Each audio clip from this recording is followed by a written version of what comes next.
Solids part 7 में आपका स्वागत है। लास्ट लेक्चर में हमने molecular orbital theory for metallic bonds देख रहे थे।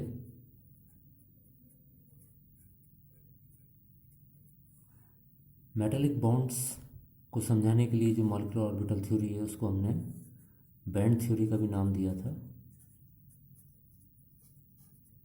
इसको बैंड थ्योरी इसलिए कहा था कि हम देख चुके हैं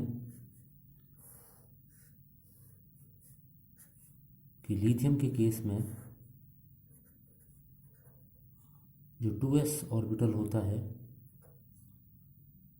उसमें एक एक इलेक्ट्रॉन होते हैं और ये लिथियम एटम्स मॉलिक्यूलर ऑर्बिटल्स बनाते हैं क्योंकि लिथियम लिथियम मेटालिक बॉन्ड बनता है। जो नीचे वाला मॉलिक्यूलर ऑर्बिटल था वो सिग्मा 2s बॉन्डिंग था जिसमें कि दोनों इलेक्ट्रॉन्स आ जाते हैं, और ऊपर वाला सिग्मा 2s एंटी बॉन्डिंग था जिसमें कि एम्प्टी रहता है। क्योंकि इस तरीके से ये दो ऑर्बिटल में से एक कम्प्लीटली फिल्ड हो जाता है और एक कम्प्लीटली एम्प्टी रहता है। अगर यहाँ पर n number of lithium atoms होंगे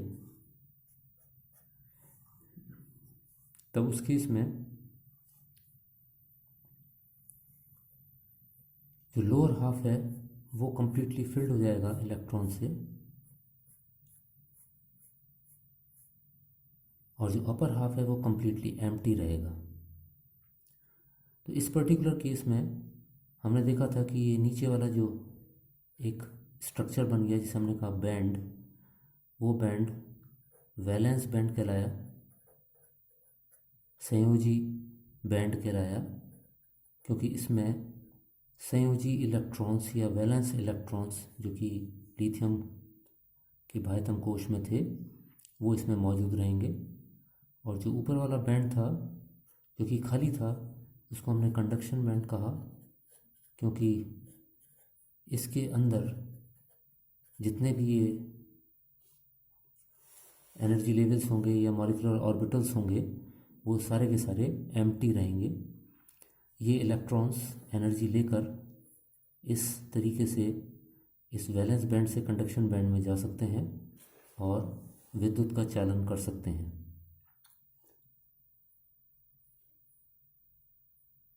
इस पर्टिकुलर केस में जिसमें कि वैलेंस बैंड और कंडक्शन बैंड में कोई अंतर नहीं था,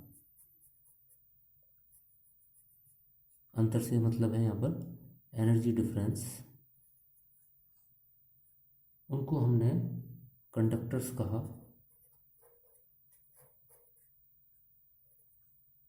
फॉर एग्जांपल मेटल्स,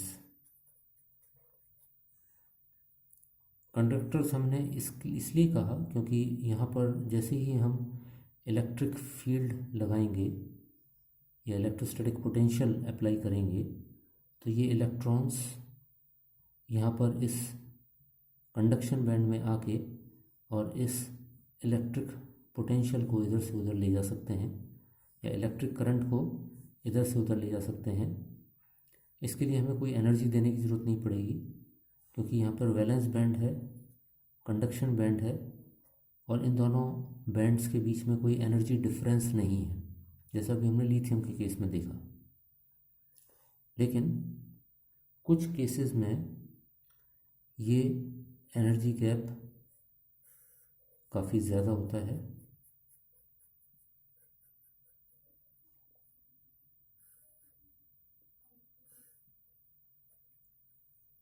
ये हमारा कंडक्शन बैंड है, ये वैलेंस बैंड है, और जो इन दोनों के बीच का एरिया है इसको बोलते हैं फॉरबिडन जोन।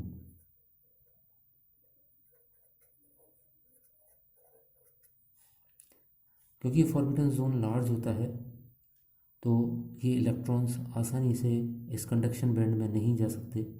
इवन थोड़ा टेम्परेचर रेज करने के बाद भी इलेक्ट्रॉन्स इस कंडक्शन बैंड में नहीं जा सकते क्योंकि यहाँ पर सारे इलेक्ट्रॉन्स फिल्ड हैं, तो ये जैम पैक्ड है, तो ये इलेक्ट्रॉन्स फ्रीली मूव नहीं कर सकते हैं। इसलिए ये कंडक्शन नहीं कर सकते हैं, ऐसे सिस्टम्स को हम नॉन कंडक्टर्स कहते हैं।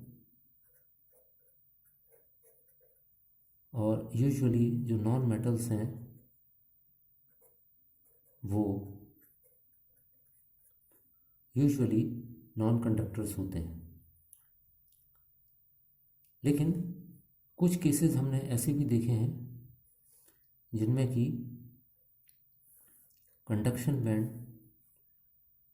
और वैलेंस बैंड में डिफरेंस तो होता है, यानी फॉरबिडन जोन होता है, ये बीच का फॉरबिडन जोन है, ऊपर कंडक्शन बैंड है, नीचे वैलेंस बैंड है, मगर टेम्परेचर देने पर ये इलेक्ट्रॉन्स इस तरीके से यहाँ पर जा सकते हैं। तो ऐसे कंडक्टर्स को हम सेमी कंडक्टर्स बोलते हैं, क्योंकि एक विशेष कंडीशन में ये कंडक्टर की तरह बिहेव करते हैं, जबकि दूसरी कंडीशन में ये नॉन कंडक्टर्स की तरह बिहेव करते हैं, क्योंकि इनका जो फॉरबिडन जोन है वो होता तो है मगर छोटा होता है। यहाँ पर कंडक्टर्स में ये फॉरबिडन जोन था ही नहीं, जबकि इंसुलेटर्स में ये या नॉन कंडक्टर्स में ये ज़्यादा बड़ा था। सेमी कंडक्टर्स इनके बीच की स्थिति होगी।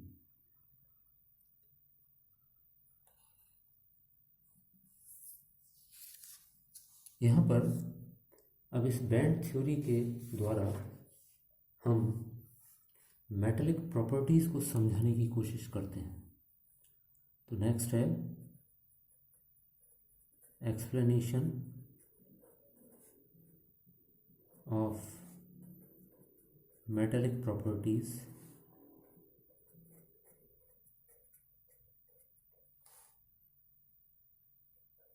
Bye band theory.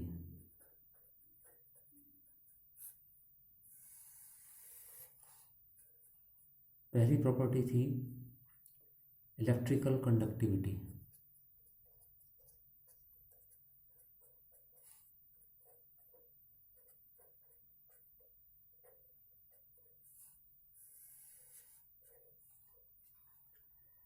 Electrical conductivity को बताने के लिए कुछ इस तरीके से समझाया जा सकता है कि कंडक्टर्स में या मेटल्स में जब तक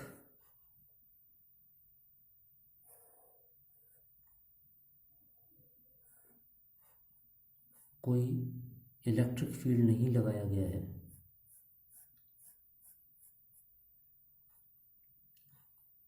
तब तक इलेक्ट्रॉन्स का फ्लो राइट डायरेक्शन में और इलेक्ट्रॉन्स का फ्लो लेफ्ट डायरेक्शन में एक सा रहता है।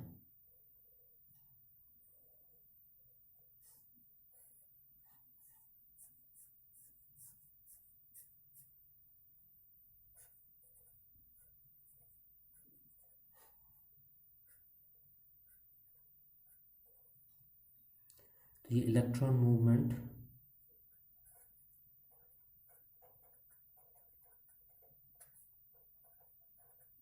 इन राइट डायरेक्शन और ये इलेक्ट्रॉन मूवमेंट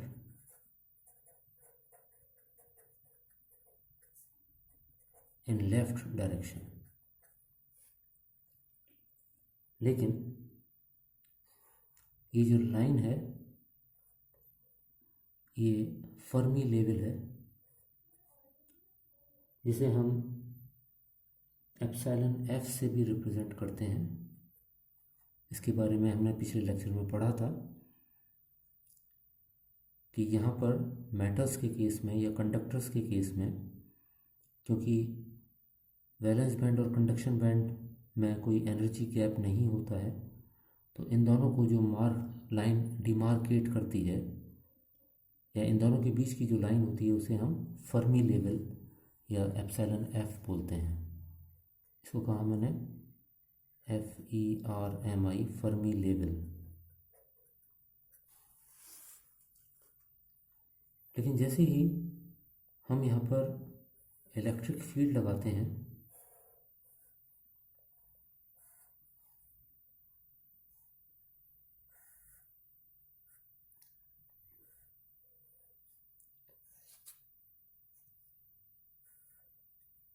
वैसे ही मान लीजिए अगर यहाँ हमने नेगेटिव पोटेंशियल है, यहाँ पर पॉजिटिव पोटेंशियल है, तो उस केस में ये फर्मी लेवल अब बदल जाता है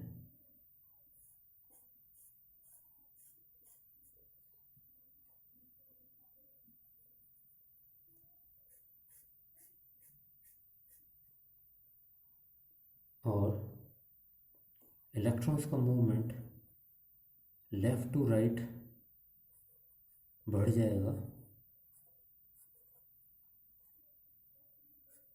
बजाय राइट टू लेफ़्ट।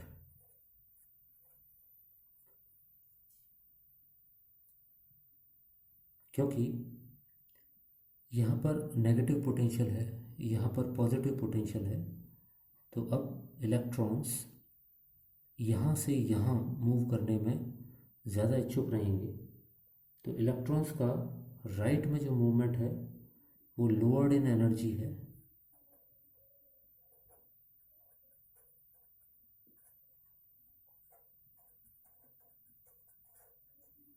क्योंकि यहाँ पर फर्मी लेवल नीचे चला गया है इस सेंट्रल लाइन से, जबकि यहाँ पर फर्मी लेवल ऊपर चला गया है।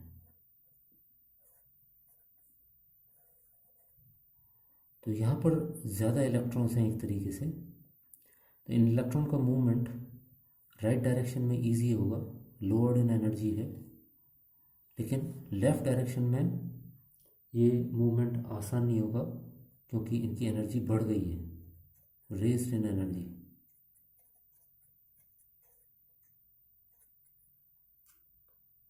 तो जैसे हम पोटेंशियल डिफरेंस पैदा करेंगे कंडक्टर्स में, तो क्योंकि एक पार्ट में इलेक्ट्रॉन्स की एनर्जी इंक्रीज़ हो गई है, दूसरे पार्ट में इलेक्ट्रॉन्स की एनर्जी कम हो गई है, इसलिए वो ज़्यादा एनर्जी से कम एनर्जी की तरफ फ्लो करेंगे या ज़्यादा लेवल से कम लेवल की तरफ फ्लो करेंगे। तो इस तरीके से ये कंडक्शन करते हैं मेटल्स। यहाँ तक नॉन मेटल्स की बात है या नॉन कंडक्टर्स की बात है या इंसुलेटर्स की बात है, तो क्योंकि उनमें फॉरबिडन जोन ज़्यादा होता है इसलिए यहाँ पर फर्मी लेवल जैसी चीज़ नहीं होगी, यहाँ पर फॉरबिडन जोन होगा, क्योंकि कोई एक पर्टिकुलर लाइन नहीं है जो कि कंडक्शन बैंड और वैलेंस बैंड को डिमार्केट कर रही हो। यहाँ पर एक गैप है, इसलिए ये इलेक्ट्रॉन्स क्योंकि फ्रीली मूव नहीं कर सकते हैं या ऊपर वाले कंडक्शन बैंड में नहीं जा सकते हैं, इसलिए ये इस तरीके से कंडक्टिविटी शो नहीं करेंगे। न केवल कंडक्टिविटी बल्कि हीट कंडक्टेंस को भी हम इसी मेथड से या इसी प्रोसेस से समझा सकते हैं, क्योंकि जहाँ इलेक्ट्रिकल कंडक्टिविटी पोटेंशियल डिफरेंस की वजह से है, वहाँ पर हीट की कंडक्टिविटी हीट डिफरेंस से है या एनर्जी डिफरेंस है। तो मान लीजिए अगर इस पार्ट में हीट ज़्यादा है तो इलेक्ट्रॉन्स हायर एनर्जी लेवल के हो गए और वो लोअर एनर्जी लेवल की तरफ मूव करेंगे और इस तरीके से हीट भी एक जगह से दूसरी जगह ले जाएंगे। तो इस प्रकार बैंड थ्योरी से हम मेटल्स की इलेक्ट्रिकल कंडक्टिविटी, हीट कंडक्टिविटी या ऊष्मीय चालकता जिसे बोलते हैं,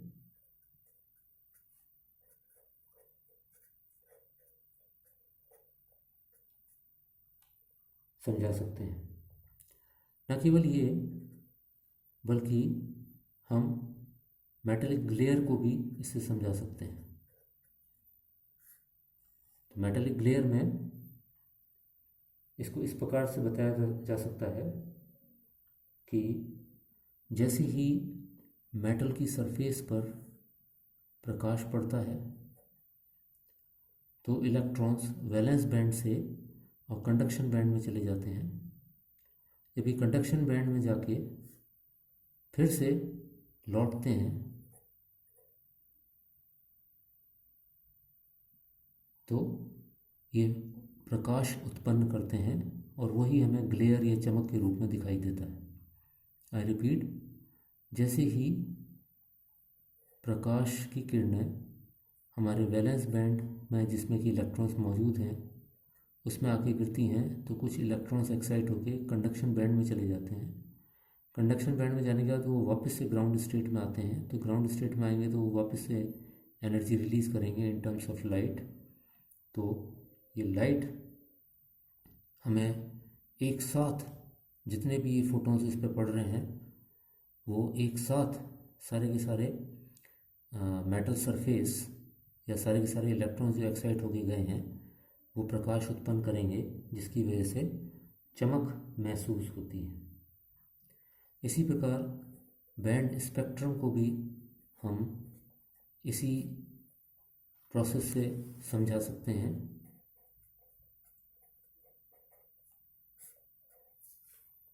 क्योंकि बैंड स्पेक्ट्रम में यहाँ पर बहुत सारे एनर्जी लेवल्स हैं जिनमें कि इलेक्ट्रॉन्स मौजूद हैं और बहुत सारे एम्प्टी एनर्जी लेवल्स भी हैं जिनमें कि इलेक्ट्रॉन्स मौजूद नहीं हैं। तो ये इलेक्ट्रॉन्स लोअर एनर्जी लेवल से हायर एनर्जी लेवल में जाते हैं एनर्जी एब्जॉर्ब करके, और क्योंकि ये अलग अलग लेवल्स में एनर्जी एब्जॉर्ब करके अलग अलग तरीके की एनर्जी एब्जॉर्ब करके ये ट्रांसफ़र होते हैं, तो उसकी वजह से हमें बहुत सारे group of lines, absorption lines हमें ऑब्जर्व होती हैं और वही बैंड स्पेक्ट्रम का रीज़न है। तो बैंड थ्योरी से हम मेटल्स की इन सभी प्रॉपर्टीज़ को समझा पाते हैं। सेमीकंडक्टर्स जो कि हमारी डे टू डे लाइफ में बहुत इम्पॉर्टेंट रोल प्ले करते हैं, इनफैक्ट कंप्यूटर्स का जन्म भी इन सेमीकंडक्टर्स की वजह से ही हुआ है, इनके बारे में थोड़ा सा मैंने बताया था। तो इन सेमीकंडक्टर्स के बारे में थोड़ा सा और डिटेल में हम नेक्स्ट लेक्चर में देखेंगे। Thank you.